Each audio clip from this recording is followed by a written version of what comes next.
Bonjour les aventuriers, c'est Charles pour l'émission Chouette, c'est l'heure des devoirs et donc aujourd'hui je vous propose de continuer à réfléchir à comment explorer et comment inciter nos enfants à explorer, toujours par rapport à ce fameux moment des devoirs.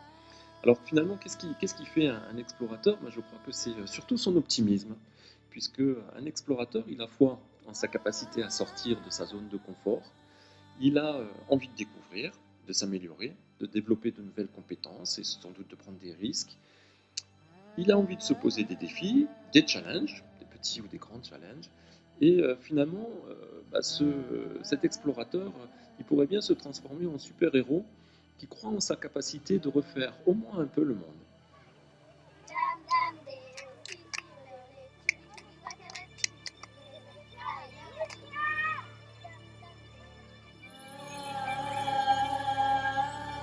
Quand je pense à explorer, j'aime bien l'idée d'agrandir mon territoire.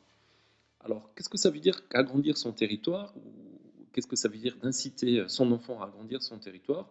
Ben, ça veut dire d'abord qu'on va essayer d'élargir la zone géographique qu'on connaît. Alors, la zone géographique qu'on connaît, ben, c'est bien sûr sa maison, sa rue, le quartier, le village, la ville, la région, le pays, le monde.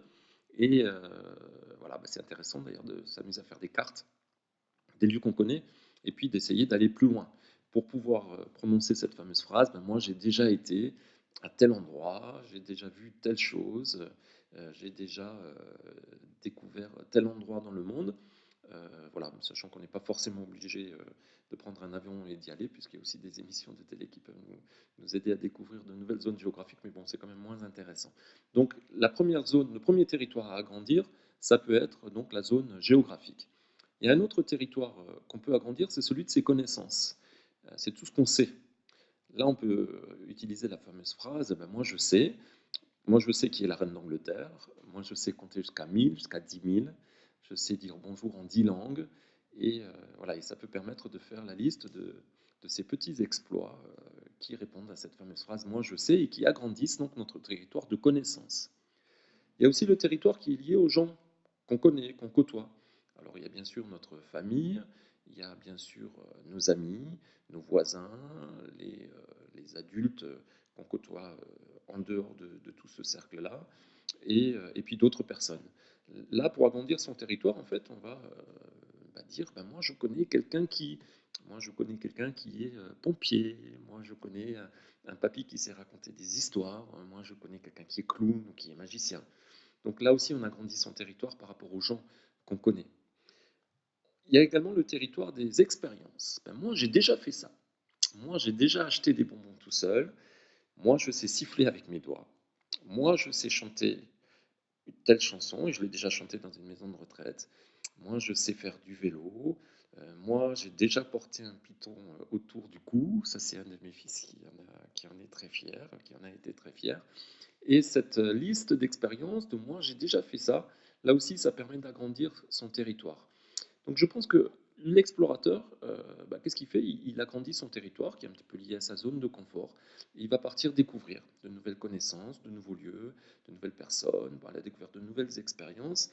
Et sans doute qu'on peut y prendre plaisir et que sans doute aussi que ça peut donner envie d'y revenir.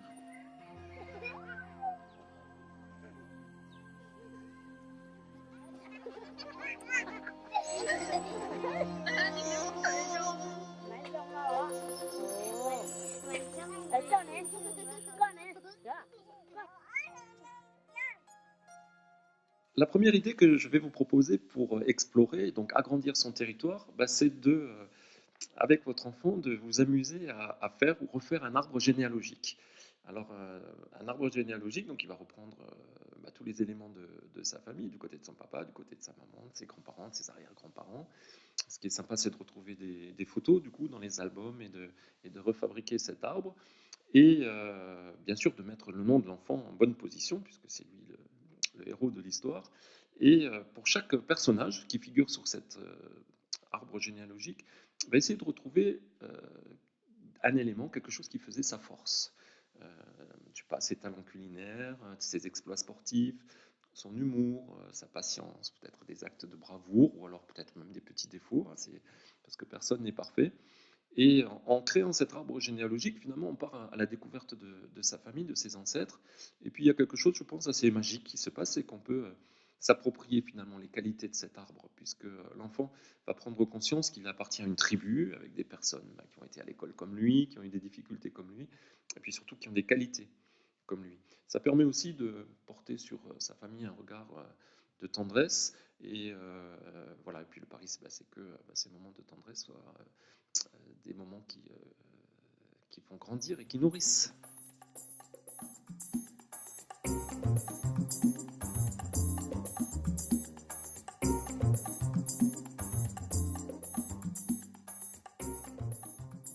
Dans la catégorie explorer ou agrandir son territoire et aussi aller à la découverte de l'autre, je propose une idée qui est de se transformer en reporter. Alors comment ça va marcher? Parce que ce qu'on peut proposer à l'enfant, c'est de mener une enquête sur les métiers, par exemple, qu'il connaît déjà ou qu'il a envie de découvrir. Et on va lui proposer d'aller interviewer des personnes de votre famille, vos amis, vos voisins au sujet de leur métier, de ce qu'ils font. Et bien sûr, si votre enfant rêve de devenir pompier, c'est le moment d'aller lui faire visiter une caserne. Voilà, donc de faire cette carte du territoire finalement des métiers qu'on connaît, et puis des gens qu'on connaît avec leur métier, je pense que c'est intéressant de le faire tôt pour l'enfant, parce que je me suis très souvent aperçu, par rapport aux lycéens qui m'ont été confiés, qu'ils connaissaient assez peu de métiers, que la liste des métiers qu'ils pouvaient citer était assez réduite, et que ça limitait finalement leur propre capacité de projection dans un métier. Euh, Faire une enquête, ça suppose qu'on a des qualités de communication. Euh, c'est bien de se munir donc d'un téléphone pour enregistrer, une petite caméra. Ça permet, voilà, donc quand on communique, on pose des questions, on écoute, on reformule, on synthétise, donc c'est intéressant. Et, euh, et cette carte des métiers qu'on peut faire d'ailleurs avec d'autres, avec des copains, peut être présentée à l'école. On peut la suggérer d'ailleurs à l'instituteur. Et il y a fort à parier qu'au moment où l'orientation, des choix d'orientation vont arriver, que cette exploration qui aura été faite va éclaircir des voies ou des chemins à prendre. Et on peut aussi s'amuser, c'est ce que je propose dans le livre, donc chouette, c'est l'heure des devoirs, dans un petit carnet, de faire une liste de métiers improbables. Alors, improbables pour l'instant, parce que sans doute qu'on ne connaît pas encore les métiers de demain. Euh, voilà, pourquoi pas des pousseurs de balançoires. Mais ceci dit, j'ai vu à la télé il n'y a pas très longtemps que ça existe. Des clowns pour faire sourire les gens dans le métro, des inventeurs de nouveaux bonbons, un ministre de la bonne humeur. Voilà, faire la liste donc des métiers improbables par rapport à cette idée de se transformer en reporter. Je pense que ça peut provoquer aussi des fous rires et de la bonne humeur.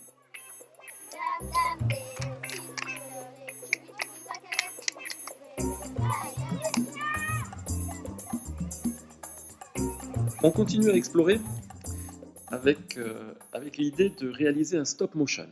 Alors un stop motion, c'est, contrairement à ce qu'on peut penser, assez facile à réaliser, surtout avec les nouveaux téléphones. Et ça amuse beaucoup les enfants et les grands aussi. Moi aussi, ça m'amuse beaucoup. Alors comment ça marche? En fait, on choisit un thème sur lequel on souhaite réaliser un petit film d'animation. Ça peut être la croissance d'une graine, par exemple, comment la graine se transforme en plante ou en fleur. On va écrire donc les grandes lignes du scénario. On va prévoir donc les photos ou les images, ou faire les dessins donc, de différentes étapes donc, de progression de la graine. Ensuite, on réalise les photos.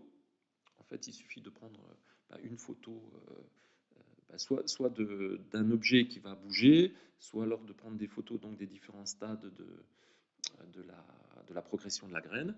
Et ensuite, on les anime. Alors sur l'iPhone, il existe des modules d'animation, sur Photoshop aussi, mais il en existe d'autres, qui permettent donc de réaliser ce petit stop motion qui peut être très très court.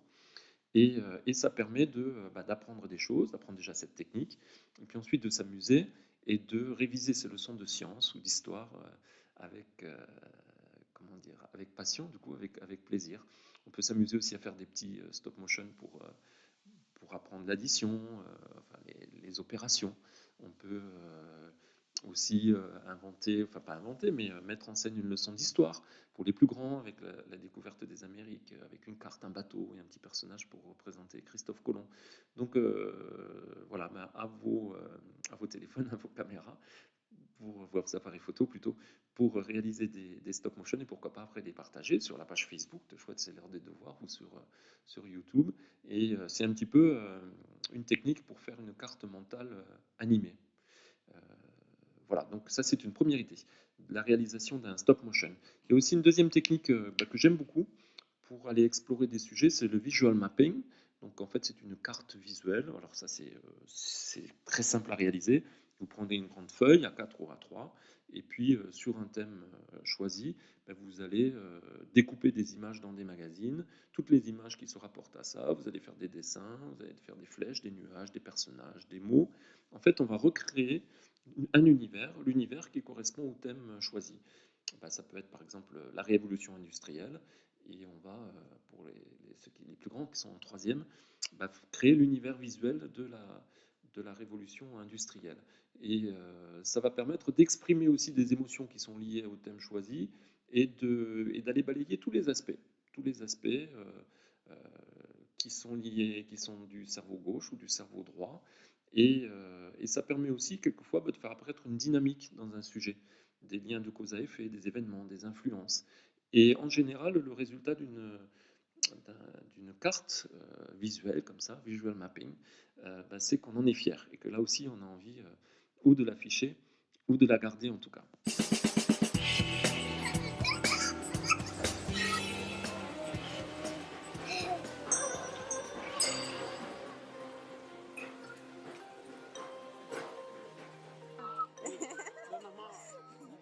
Une dernière idée sur ce sujet donc de l'exploration, une dernière idée que j'aime beaucoup, peut-être que c'est ma préférée. Je l'ai intitulée donc dans le livre Citoyens du monde. Et je pense que c'est vraiment le moment de la mettre en œuvre. On a la chance de vivre en France et au Québec, dans des pays multiculturels, et je pense que c'est la meilleure façon d'apprendre la géographie, l'histoire ou de découvrir d'autres cultures, c'est d'inviter de temps en temps à la maison un petit copain ou une copine qui n'est pas de la même culture que nous pour partager un goûter, et puis pour partager des histoires, des expériences, pour repérer sur une carte du monde d'où viennent les familles ou les ancêtres des uns et des autres, et ça permet d'approcher nos différences et de montrer que plus on les connaît, ces différences, et moins elles font peur. Je pense que c'est un bon exercice d'exploration qui est un signe d'ouverture et de respect des autres. Et le fait de connaître une vraie personne qui vient d'ailleurs, ça nous aide donc à agrandir notre champ de vision, notre territoire, et peut-être aussi que ça peut nous donner des envies de voyage.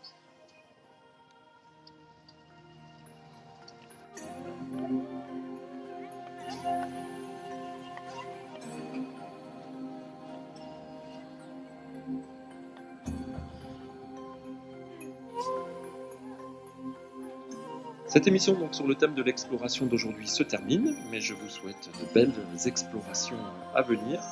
Et je voulais, pour conclure, vous citer un livre que j'aime beaucoup qui s'appelle Power Patate de Florence Servan-Schreiber, qui parle de nos talents de super-héros et qui nous dit que ces talents se révèlent lorsqu'on est en mouvement, et j'y crois profondément. Donc c'est ce mouvement d'exploration que je vous propose pour découvrir nos super talents. Et notre rôle de parents, c'est peut-être d'aider nos enfants à trouver quelque chose de rare chez eux, une qualité que d'autres n'ont pas, et de leur donner aussi la fierté de tous les petits pas qu'ils savent franchir dans la vie pour devenir de plus en plus uniques et de plus en plus talentueux par rapport à leurs propres ressources, et finalement avoir un destin animé. À la semaine prochaine pour la dernière émission de Chouette, c'est l'heure des devoirs.